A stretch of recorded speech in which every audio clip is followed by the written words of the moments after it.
Praise the Lord church. फिर एक बार परमेश्वर को धन्यवाद देता हूँ कि परमेश्वर ने और एक वचन के साथ आपके सामने आने का मुझे मौका दिया और परमेश्वर के वचन की गहराई और उसके प्रकटीकरण के लिए हम पवित्र आत्मा का हमेशा धन्यवाद देना चाहिए कि जो बातें मनुष्य के चित्त में नहीं ऐसी बातें परमेश्वर हमें रिवील करता है। आज मैं एक अलग विषय के बारे में आपसे बात करूँगा, या मेरा प्रचार आज एक अलग विषय के बारे में रहेगा। और हर एक विश्वासी के साथ जो प्रभु में आते हैं वो हर एक विश्वासी के पास ये तीन चीज़ें होना बहुत ही आवश्यक है और इसके ऊपर ही उनकी सारी आशीषें है। पृथ्वी की आशीष, स्वर्ग की आशीष इन वचनों के ऊपर ही है। जो पहली बात जिसके जिक्र में करने वाला हूँ कि हर एक विश्वासी के पास परमेश्वर का अनुग्रह होना बहुत ही आवश्यक है। हालेलुया। अनुग्रह जो वचन में लिखा इफिसियों का अध्याय 2 और 8 वचन में कि हमारा उद्धार प्रभु के अनुग्रह के द्वारा हुआ है। हमारे भले कामों की वजह से हम ये न कह पाएंगे कि हमारा उद्धार हो गया, और ना कोई इस पर घमंड करे कि मैंने भले काम किया और उसके अनुसार मेरा उद्धार हुआ है। परंतु परमेश्वर का वचन कहता है कि अनुग्रह, परमेश्वर का अनुग्रह हम पर हुआ और अनुग्रह के द्वारा ही हमारा उद्धार हो गया। यूनानी अगर इब्रानी भाषा में अगर अनुग्रह इसका मतलब क्या है, कि अगर इब्रानी भाषा में देखते हैं कि अनुग्रह का मतलब क्या है, जिस काम के हम योग्य नहीं थे उस काम के लिए परमेश्वर ने हमें योग्य ठहराया, ये परमेश्वर का अनुग्रह है। तो हर एक विश्वासी जो आज प्रभु यीशु में आशीष को पा रहा है, वो अगर एक लीडर है, एक पास्टर है, एक रेवरेंट है या एक प्रेरित है, तो उसे ध्यान रखना है कि उसके भले कामों की वजह से नहीं, परंतु जब हम पापी थे परमेश्वर ने हमसे प्रेम किया और उसका अनुग्रह हमारे ऊपर हुआ है। तो जिस चीज के लिए हम योग्य नहीं थे या लायक नहीं थे, परमेश्वर ने हमें उस चीज के लिए लायक बनाया। तो हर एक विश्वासी के जीवन में परमेश्वर का अनुग्रह होना बहुत ही जरूरी है। दूसरी बात जो हर एक विश्वासी के जीवन में होना चाहिए वो है परमेश्वर का तरस। हालेलुया। हर एक विश्वासी के जीवन में परमेश्वर का तरस होना चाहिए। यूनानी भाषा में तरस का मतलब है, मैं पढ़ूंगा, स्पैगिटोजोमाई। स्पैगिटोजोमाई इसकी स्पेलिंग है SPLAGCHNIZOMAI।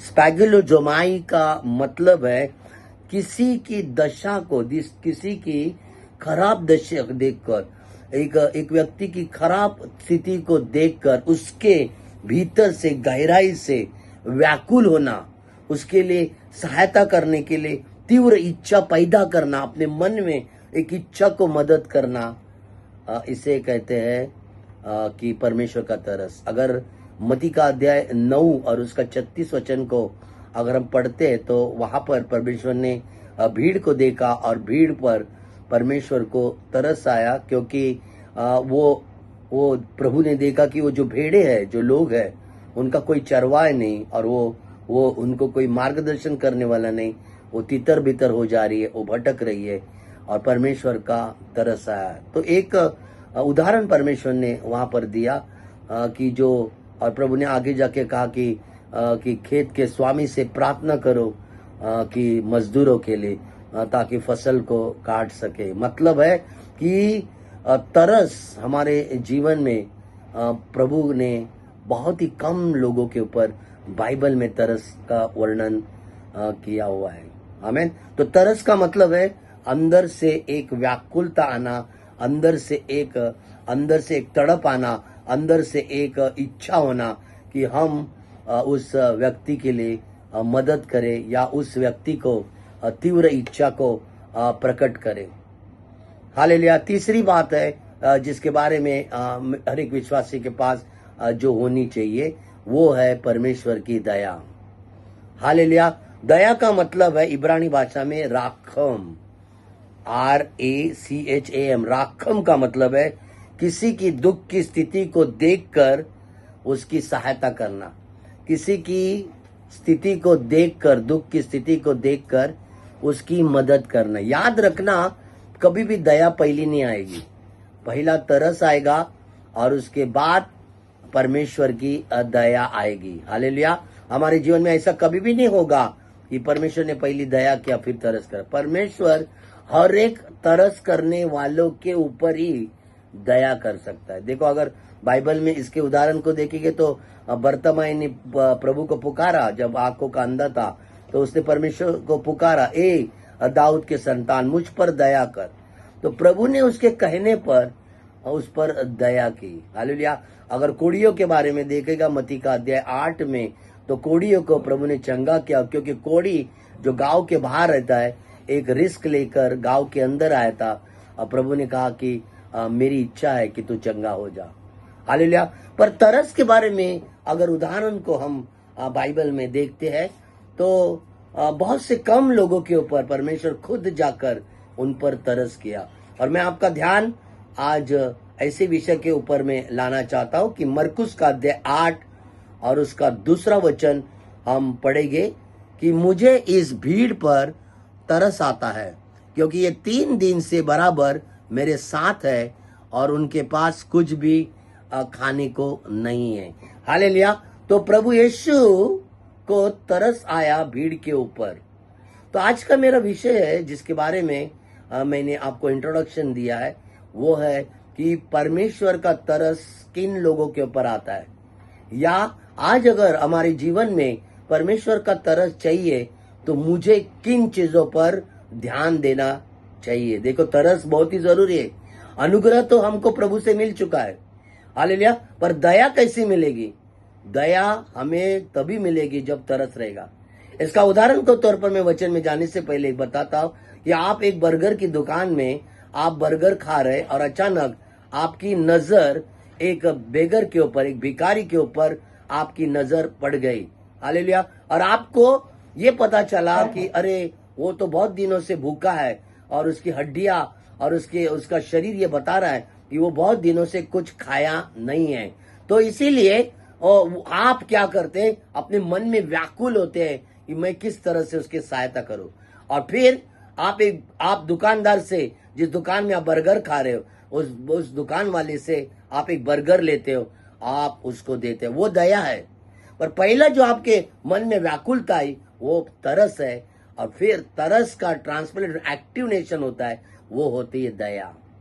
तो यहाँ पर मरकुस का अध्याय 8 में जो 2 वचन पढ़ा कि प्रभु ने भीड़ को देखा और बोला कि 3 दिन मेरे बराबर मेरे साथ में और उनसे खाने को कुछ भी नहीं, तो प्रभु को उन पर तरस आया।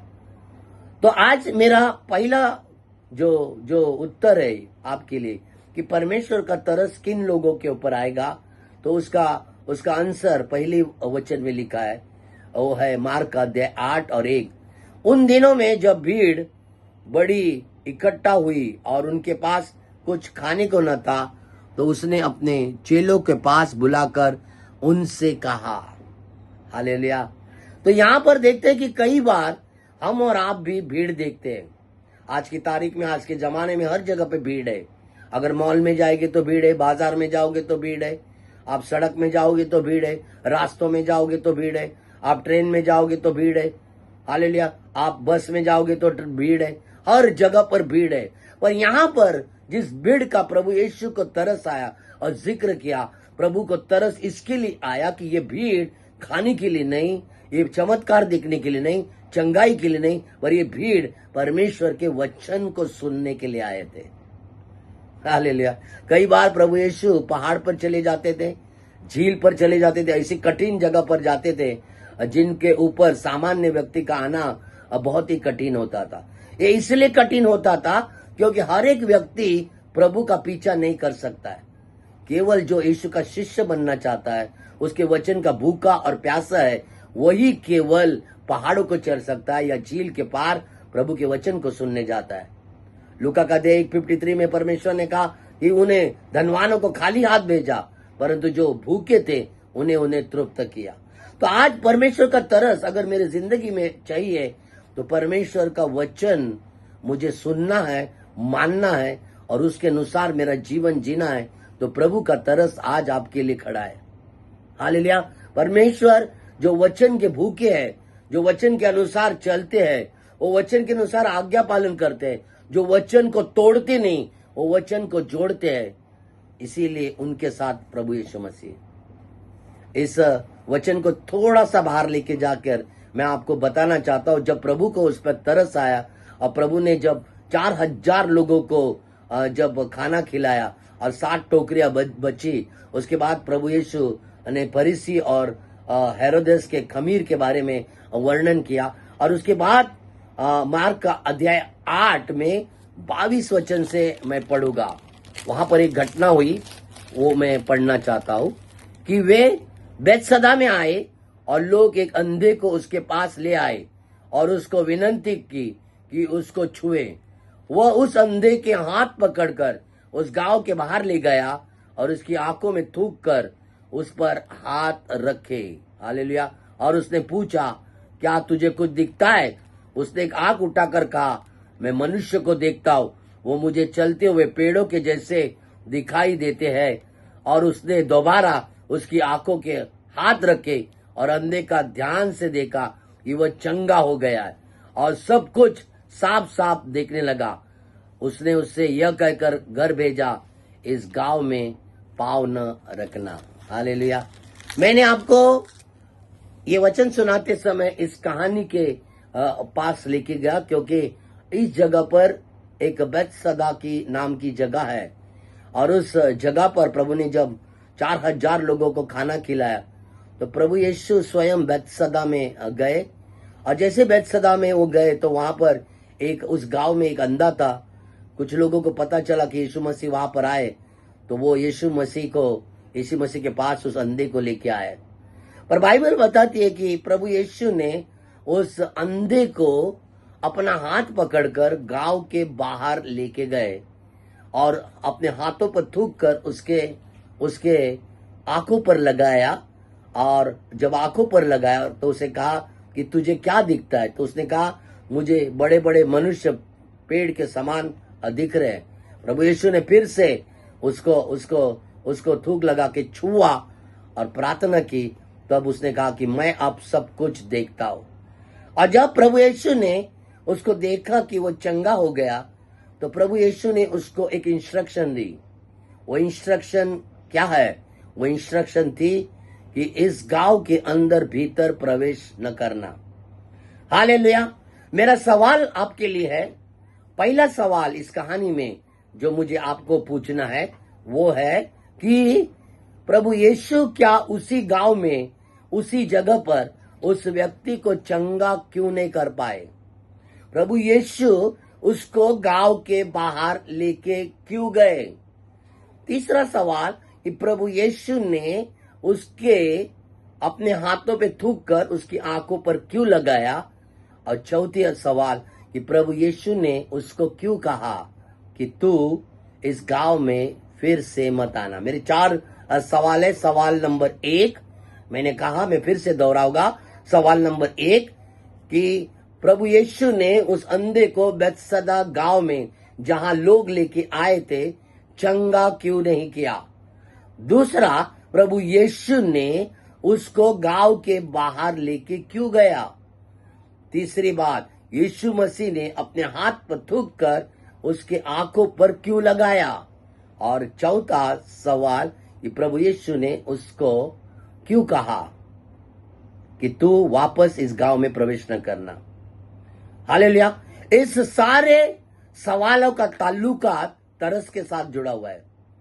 हालेलुया। पर इसके पहले मैं और एक बात को आपको बताना चाहूंगा। वो बात ये है कि हर एक जगह जिसका नाम है, वो जगह का एक इतिहास है।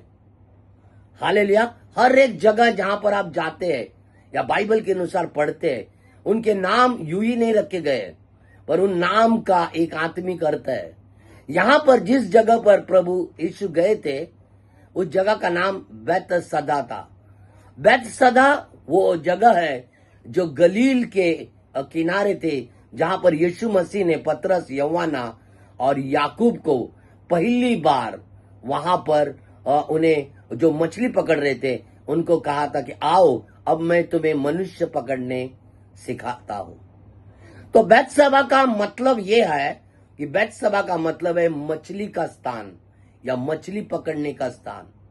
अब क्या हो गया कि जिस जगह पर बेतसदा का जो व्यक्ति था, ये अंधा उस गांव में ना शारीरिक मच्छी पकड़ सक रहा था, जो शारीरिक मच्छी का काम है धंधा वो नहीं कर पा रहा था, ना ही वो प्रभु के वचन के अनुसार जो मत्ती 4:19 में बोला वो आत्मा को जीत रहा था।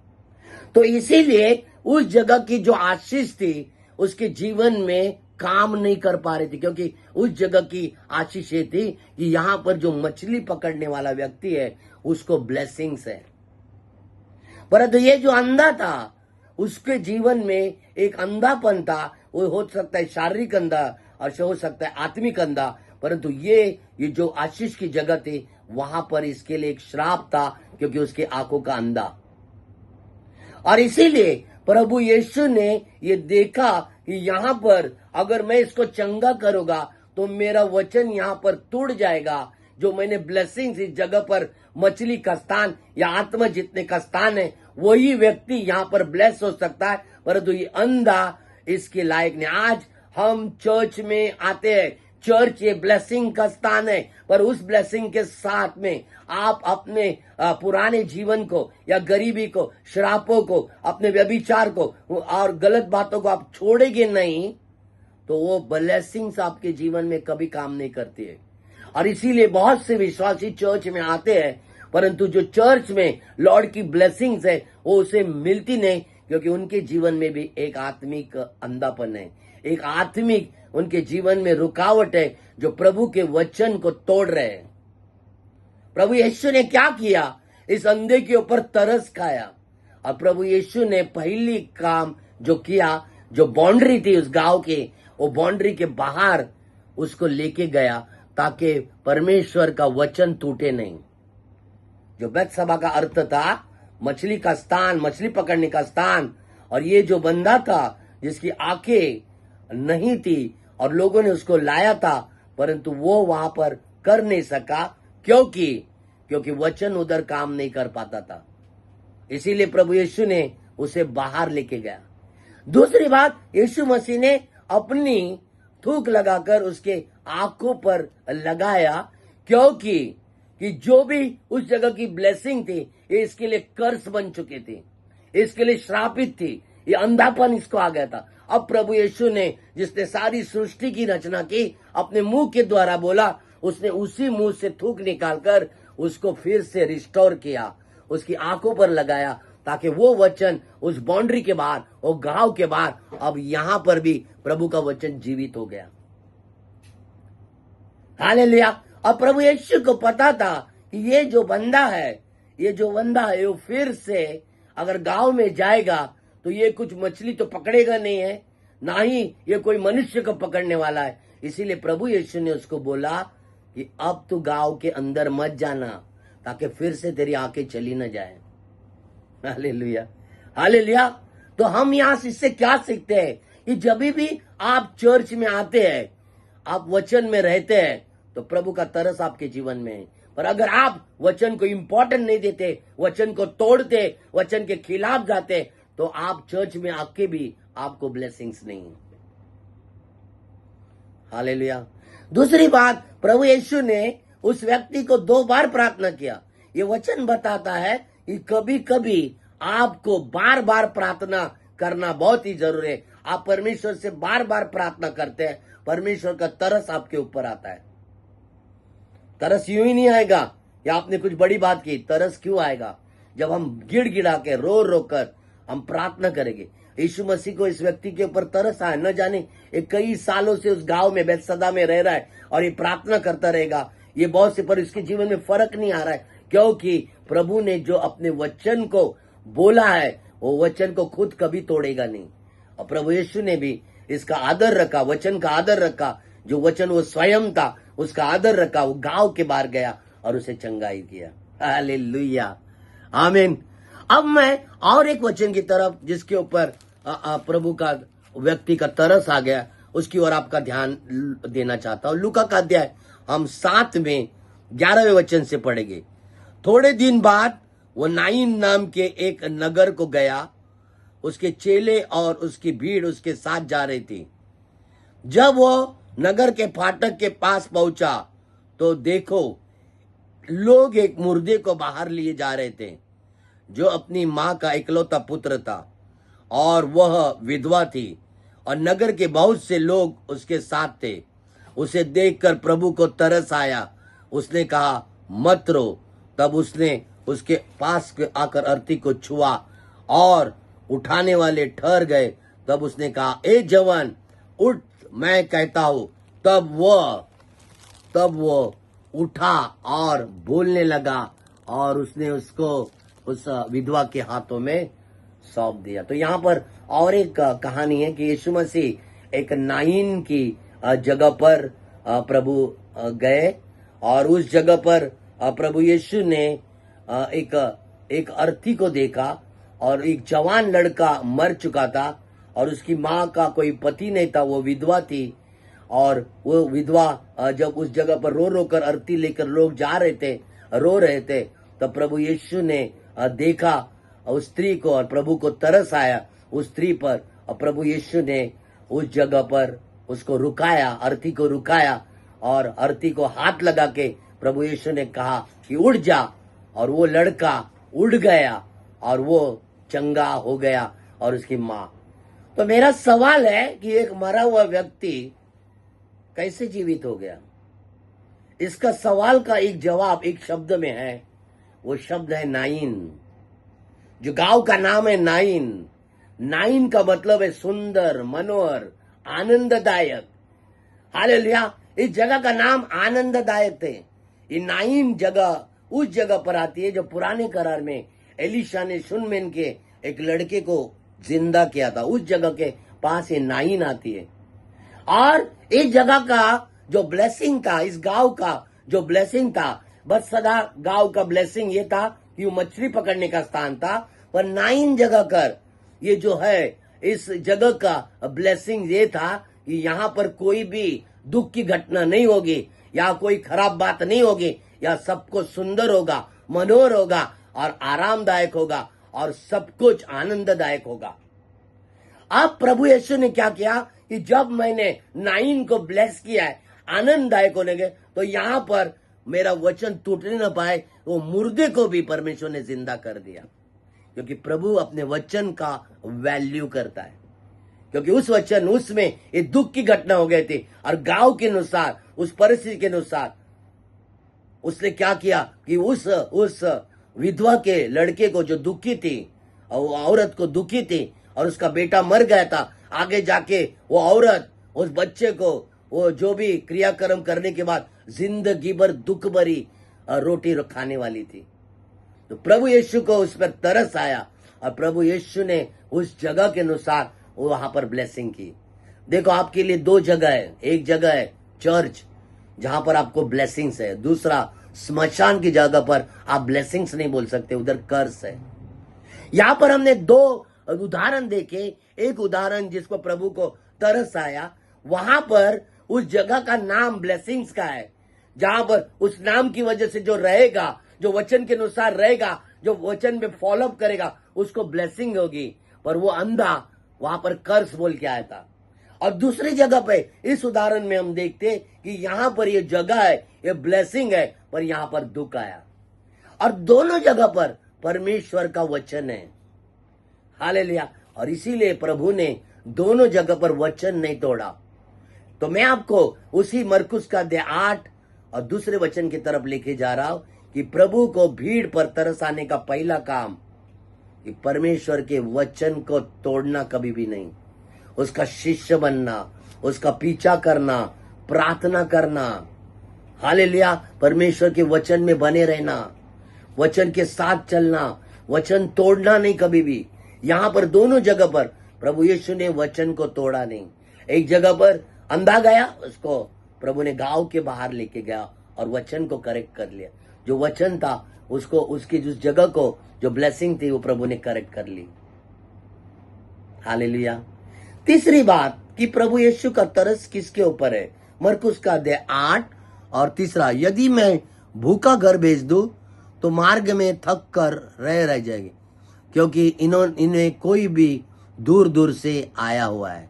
हालेलुया। उसके पहले 2 वचन पढ़ूंगा। मुझे इस भीड़ पर तरस आता है, क्योंकि 3 दिन से बराबर मेरे साथ में है। हालेलुया। प्रभु यीशु के पीछे जो भीड़ गिर पड़ रही थी, उसमें 4 तरह के च लोग आए थे। च जो हिंदी शब्द है च। एक, चमत्कार देखने के लिए। वो पहले दिन ही चमत्कार देखे, प्रभु यीशु ऐसा करता है वैसा करता है, वो चले गए। दूसरा, चंगाई पाने के लिए, चंगाई मिली, वो लोग चले गए। तीसरी बात, चखने के लिए।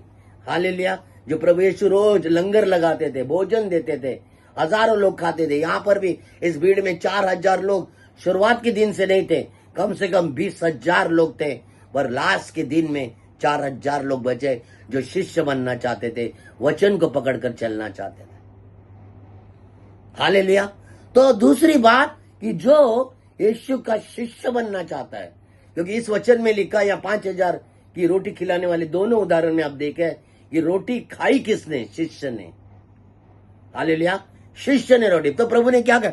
उनके पास कुछ भी खाने को नहीं है। अब आप इस बात को सोचो कि 3 दिन से ये लोग यीशु के पीछे चले हैं, और 3 दिन से इन्होंने कोई सुबह और शाम खाना नहीं बनाया। ये केवल यीशु के पीछे चल रहे हैं। इतना भूखे, इतना प्यासे परमेश्वर के वचन के, कि शारीरिक खाने का उनको कोई चिंता नहीं है। तो तीसरी बात कि जो परमेश्वर के वचन पर विश्वास करके चलता है, वो विश्वास से चलता है, चिंता नहीं करता है, परमेश्वर का तरस उसके ऊपर आएगा। हालेलुया। परमेश्वर का तरस प्रभु उसके ऊपर देता है जो विश्वास से कदम उठाता है, विश्वास से चलता है। बर्तमाई को देखो, चाहे कोड़ी को देखो, चाहे 12 साल की लहू बहने वाली, चाहे उस सरदार का जिसका सेवक ये था, या तो उसकी लड़की जो मर गई थी, किसी को भी देखो, विश्वास के बिना परमेश्वर को प्रसन्न करना असंभव है। हालेलुया। आपको ये मालूम होना चाहिए, अगर यीशु आपके साथ में, तो खाने की कोई चिंता नहीं है। हालेलुया। आपका खाना, प्रभु का वादा है कि मैं तुझे कभी छोड़ूंगा नहीं, कभी त्यागूंगा नहीं।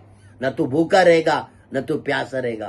तो हम जब आज यीशु में, मसीह में हैं और चर्च आते हैं, हमें विश्वास करना चाहिए कि मेरे 10 दिन की रोटी परमेश्वर मुझे देगा। हालेलुया। आमीन। तीसरी बात, तीसरा वचन, यदि मैं उन्हें भूखा घर भेज दूं तो मार्ग में थक कर रह जाएंगे, क्योंकि इनमें से कोई दूर दूर से आए हुए। आप कहां से आए हुए? आप चर्च में क्यों आ रहे हैं? आपका मकसद क्या है? आप क्यों आ रहे हो? आप क्या सुनने आ रहे? आप लोगों की बातचीत सुनने आ रहे? चर्च में क्या हो रहा है वो सुनने आ रहे? या आप प्रभु के वचन सुनने आ रहे? क्योंकि आपको मैं बताना चाहता हूं, आपको किसी बात की चिंता नहीं करना है, परमेश्वर आपकी चिंता करता है। तो चौथी बात, जिस पर परमेश्वर चिंता करता है, जिन लोगों की परमेश्वर चिंता करता है, उनके ऊपर परमेश्वर तरस भी करता है। आमीन, आमीन। तो चौथा वचन में लिखा है, उसके चेलों ने उसको उत्तर दिया, यहां जंगल में इतनी रोटियां कोई कहां से लाए कि तृप्त हो जाए। उसने पूछा, तुम्हारे पास कितनी रोटियां है? उसने कहा 7।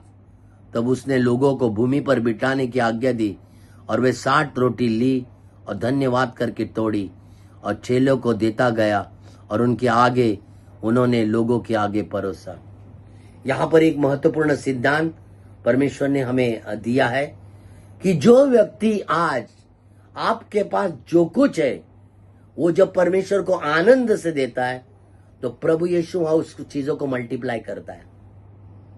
उस लड़के के पास 7 रोटी नहीं थी, मैं समझता हूं उसके पास कम से कम 21 रोटी थी। एक दिन में 7 खाई, दूसरे दिन 7 खाई, अब आखिरी रोटी उसके पास थी। जैसे सारपत की विधवा के पास वो आखिरी रोटी, आखिरी मुट्ठी भर आटा था और तेल था, पर परमेश्वर के दास को उसने दिया, एलिया को, तो क्या हो गया? उसके घर का आटा कभी खत्म नहीं हुआ, उसका तेल खत्म नहीं होगा। मैं आपको बताना चाहता हूं, आपके पास जो कुछ है, आप आपका दान और दसवान, आप जब परमेश्वर को आनंद से और हर्ष से देते हैं, प्रभु आपको मल्टीप्लाई करने जा रहा है right now in the name of the Jesus and the blood of the Jesus. 5वीं बात और महत्वपूर्ण बात प्रभु यीशु ने जो की, तब उसने लोगों को भूमि पर बैठने की आज्ञा दी। वे 7 रोटियां ली और प्रभु ने तोड़ी और अपने चेलों को देता गया, उनके आगे रखे और उन लोगों ने आगे परोसा। महत्वपूर्ण बात कि आप हर वस्तु में, चाहे आपसे कोई ले चाहे आपसे कोई दे, आप परमेश्वर का धन्यवाद देते हैं तो परमेश्वर का तरस धन्यवादित लोगों के लिए आता है। जो व्यक्ति हमेशा परमेश्वर में धन्यवाद देता है, हर बातों में धन्यवाद देता है, परमेश्वर आपके प्रति तरस करता है। एक, परमेश्वर का वचन आपको तोड़ना नहीं, वचन के अनुसार चलना है। 2, विश्वास से चलना है।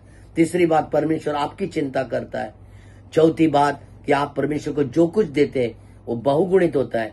5वीं बात, आप हर वस्तु में धन्यवाद देते हैं। आगे को पढ़ेगा। तब उसके पास, 7वां वचन, उनके पास थोड़ी सी छोटी मछलियां भी थी। उसने धन्यवाद देकर उन्हें लोगों के आगे रखने की आज्ञा दी। आप बाइबल में कहां पर भी पढ़ोगे या आज की तारीख में आप देखोगे कि जहां जहां मछलियां हैं वहां वहां रोटियां भी है। आमीन। जहां जहां मछलियां है वहां वहां रोटियां भी है। इसका एक आत्मिक सिद्धांत है। अगर बाइबल में आपने 5,000 का या 4,000 का उदाहरण में आपने एक बात नोटिस की होगी, वो बात क्या है? हमेशा मछलियां कम होगी, रोटियां ज्यादा होगी। इसका स्पिरिचुअल मीनिंग है कि जब जब आप मछलियों को या आत्मा को परमेश्वर के राज्य में लेकर चर्च में लाते हैं, आपकी शरीर की ब्लेसिंग्स ज्यादा होती है। आपको ब्लेसिंग्स ज्यादा परमेश्वर देता है। आपकी मछलियां पकड़ने से ज्यादा ब्लेसिंग आपको परमेश्वर दे, क्योंकि परमेश्वर न्यायी परमेश्वर है। वो किसी का पक्षपात नहीं करता है। वो मजदूर की रोटी देना जानता है। हालेलुया।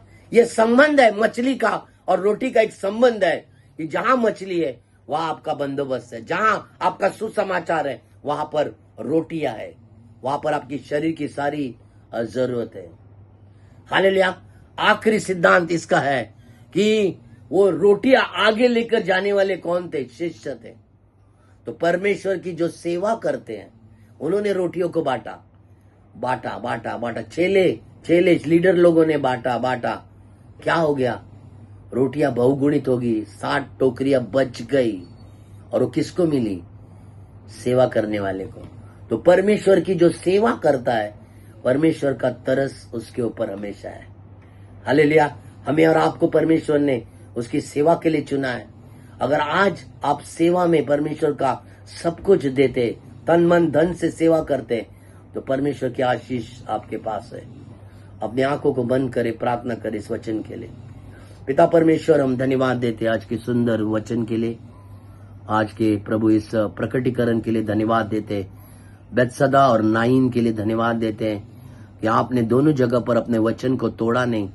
वचन का प्रभु आपने रक्षा की। वचन जहां टूट रहा था आप वहां से बाहर हो गए और गांव के बाहर जाकर अंधे को चंगा किया। और जहां वचन बन रहा था उस जगह पर आपने मुर्दे को जिंदा किया, क्योंकि 9 का मतलब है आनंद की खुशखबरी। उस जगह को आपने ब्लेस किया लॉर्ड। इसका मतलब है आज हम अगर आपके वचन का पालन करेंगे, एक एक वचन को हम हमारे जीवन में लागू करेंगे और सिद्धता की ओर बढ़ेंगे, तो वचन हमारे जीवन में बहुगुणित हो जाएगा। हम धन्यवाद देते इन सारे वचनों के लिए, प्रकटीकरण के लिए हम आपका धन्यवाद देते। प्रभु, जो लोग सुन रहे उनके जीवन में मैं खास करके आपका तरस, आपकी दया मांगता हूँ। उनके फाइनेंस के ऊपर, उनके घर के ऊपर, उनके परिवार के ऊपर, उनके बिजनेस के ऊपर परमेश्वर आपका तरस आए right now in the name of the Jesus. Holi ghost fire को रिलीज करते। अंधकार की सारी शक्तियां जो उनके विरोध में आते हैं उसको राइट नाउ मैं डांटते, होली गोस्ट फायर से नष्ट करता हूं, कैंसिल करते। हर एक एक्सीडेंट की आत्मा को, हर एक बैड न्यूज को कैंसिल करते उनके जीवन में और घोषणा करते कि आपके कोड़े की मार खाने से वो चंगे, स्वस्थ है। आपकी ब्लेसिंग्स इनका हिस्सा है, आपका आनंद, आपकी चंगाई इनका हिस्सा है। धन्यवाद देते यीशु मसीह के नाम से मांगते हैं, आमीन। Thank you Jesus.